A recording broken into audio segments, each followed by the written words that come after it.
Hello everyone, good morning এবং আমার চ্যানেলে তোমাদের সকলকে অনেক স্বাগত। তো গুড মর্নিং তো বলছি, কিন্তু সকালটা আমার জন্য একদমই গুড হয়নি, কারণ কাল থেকেই আমার পেটে ব্যথা, মানে পেটের এই জায়গা থেকে এখানে পুরো মানে অ্যাসিডিটির যে ব্যথাটা হয় আর কি। তো পড়াশোনা তো ঠিকভাবে করতেও পারিনি, এখন আবার পরীক্ষা দিতে যাচ্ছি, কি হবে জানি না।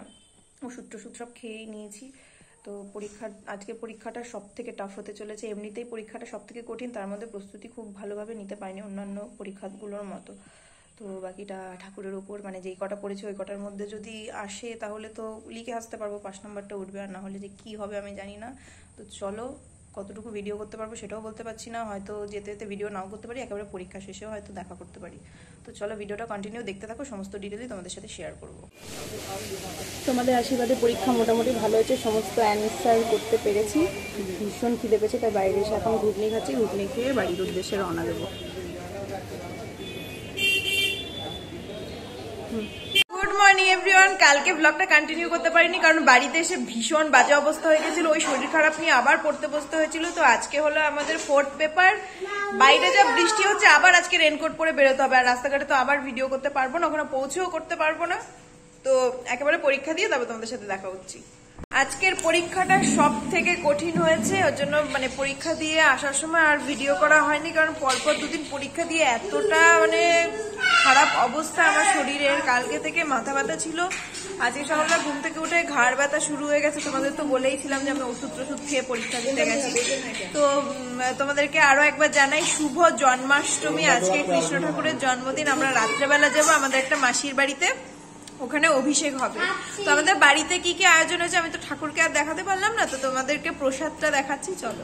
এখানে ঠাকুরের জন্য করা হয়েছে সুজি, মিষ্টি, লুচি, তালের বড়া, সাদা মিষ্টি, এছাড়াও আনা হয়েছে চকলেট এবং টক দই। ঠাকুরের পছন্দের ক্ষীরটাই বানানো হয়নি, কারণ আমি বাড়িতে ছিলাম না। এখন খাচ্ছি প্রসাদ। তো চলো তোমাদের সাথে রেডি হয়ে আবার দেখা করছি।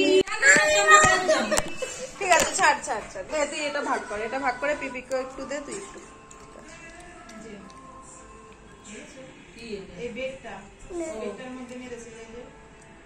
Thank you. শান্তি শান্তি শান্তি না মা মেরেছে।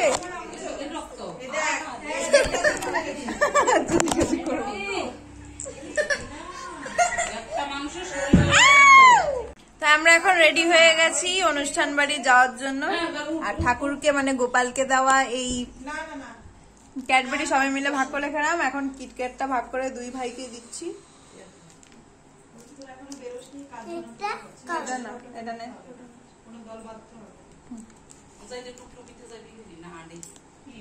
আমার মতো তোমরা কারা কারা কিটক্যাট খেতে পছন্দ করো একটু কমেন্টে জানাও দেখি।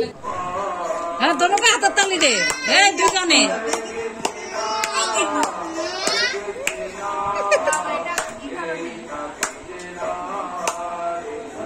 টুনু কোথা থেকে এই আটার গোল্লা নিয়ে এসেছিল, আমি বসে বসে কি করব ওটা দিয়ে সাপ বানিয়ে এখানে বসিয়ে দিয়েছিলাম, আর সবাই ভাবছিল যে এটা সত্যিকারের সাপ। টুনু তো ভয়ই পাচ্ছিল প্রথমে, তারপর হাত দিল সাহস করে।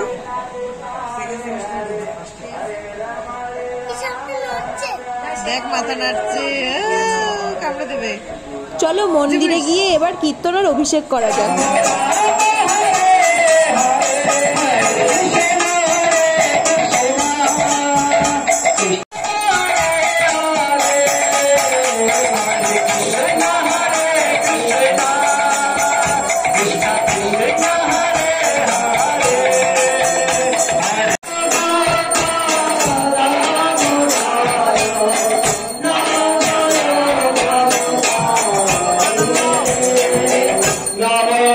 বেড়াতে এসে ঘুমাতে নেই, তাই তো? বলো কিছু, বলো বলো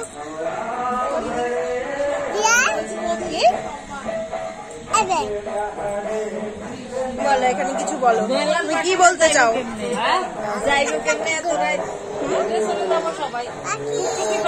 তুমি কি নখ খাও? নখ খাও, হাতের নখ? সত্যি সত্যি আমরা আজকে ভূত দেখেছি না এই জানলার মধ্যে, বড় একটা ভূত গাছের নিচে বসেছিল, তাই না? তুমি অভিষেক করেছো ঠাকুরকে?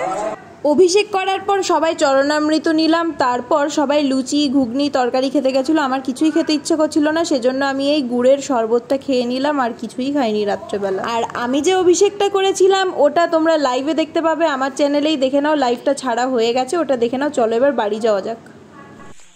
অভিষেক তো তোমরা আমার লাইভেই দেখতে পেয়েছো। তো এখন আমরা প্রসাদ পেয়ে চলে যাচ্ছি বাড়ি।